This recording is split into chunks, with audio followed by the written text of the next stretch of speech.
the disappearance of Natalie Holloway, the information that has happened here in the last couple of weeks, we would say is probably as groundbreaking and as earth-shattering as we've heard in a long time. And one of the men behind this information, and thank heavens for him, is Josie Mansour, the managing editor of Dario.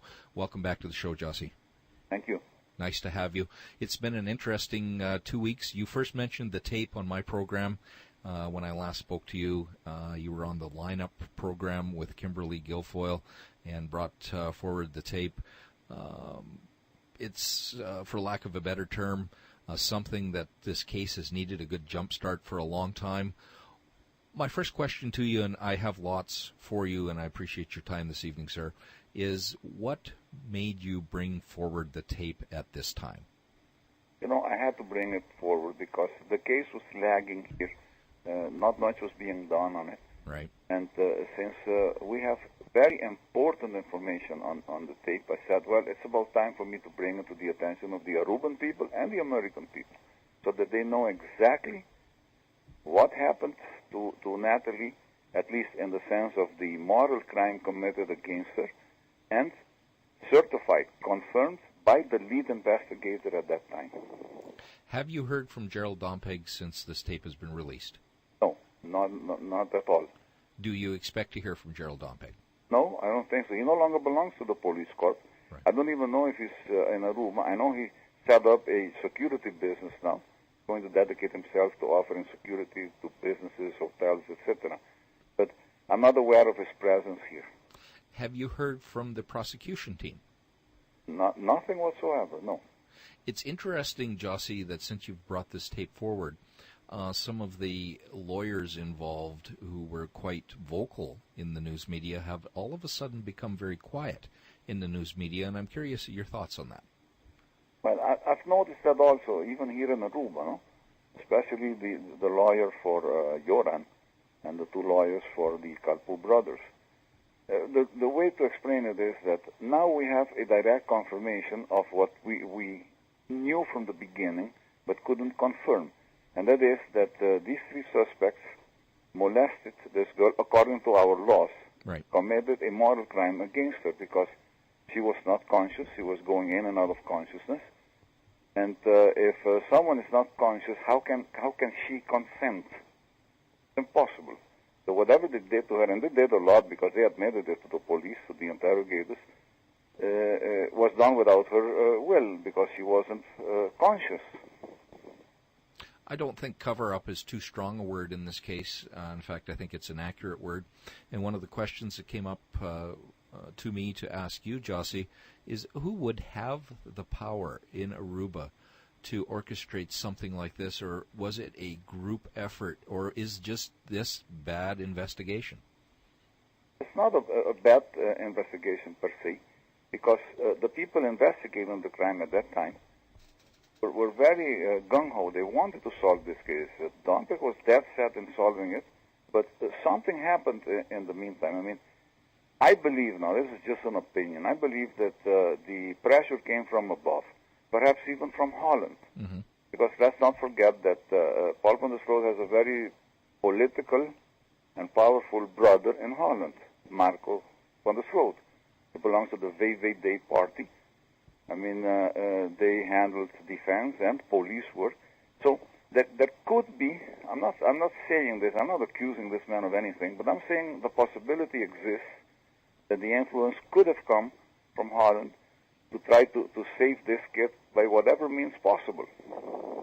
Speaking of Paulus van der Sloot, who was found no longer to be a suspect in this case, and he was awarded money from the court as far as compensation goes.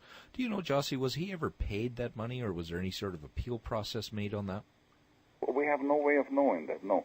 I haven't heard anything about an appeal by the prosecution, and I have absolutely no way of knowing. I think very few people will have a way of knowing whether they paid him off, whatever the judge awarded him. I think it was about 25,000 guilders, about $12,000. Something like that. American civil attorney Joe Tacopina lost his mind, in my opinion, here a few weeks back on that same lineup program.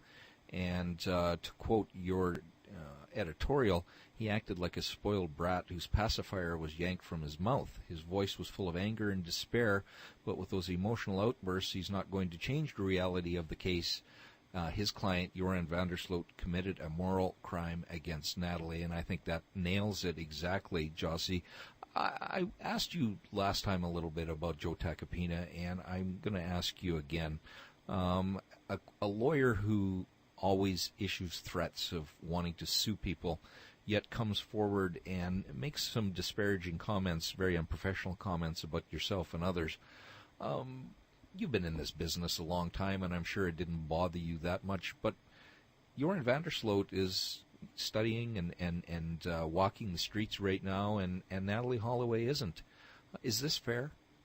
No, it isn't. I've always held that position, and I'll always hold it until we have the solution to the case. No, it isn't.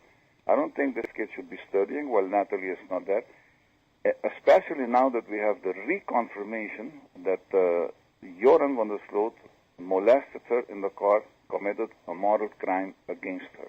I mean, that is a fact. That is no speculation, no deduction, a fact. When and if, and we hope that it does happen, that Karen Johnson or whoever the prosecuting attorney may be at that time charges these boys with a rape case. Is it possible for them to be charged with rape and later with homicide if that is proven? Of course it is. I mean, on the tape, it wasn't passed on the lineup, but on the tape, Gerald Tompkins says to me directly, listen, we're going to get them for this because we have the proof and the admissions of the three suspects. We're going to get them for this moral crime for a period of about 8 years. Then we will go for the larger or the bigger picture, which is murder. So there's nothing in the law that says that because you bring a charge against them for rape, for a moral crime, that you cannot go for them at a later date. Of course you can. One of the questions that have come up here recently, Jossie, is the DeVries program. And I know I asked you last time when you were on my show, but I'll ask again because that's come up. As far as DeVries, if he's planning any follow-up, and are you planning any follow-up as far as more parts of the tape that weren't shown on Fox News? Of course I am. I want the whole tape to be shown because there's a lot of information on there that hasn't come out before, with the confirmation as positively as it is on the tape by the lead investigator. That's as far as the tape is concerned. I think that Mr. DeVries in Holland, who has a very good program, he's a very popular man in Holland. He's done this kind of work all his life. So I don't see why people should be making disparaging remarks about him too, which were made. But anyway, DeVries has every intention of continuing his investigation in this case to the end. That he told us directly. Has Fox News contacted you about airing more of your video? No, not yet, but I'm sure they will. There are other sources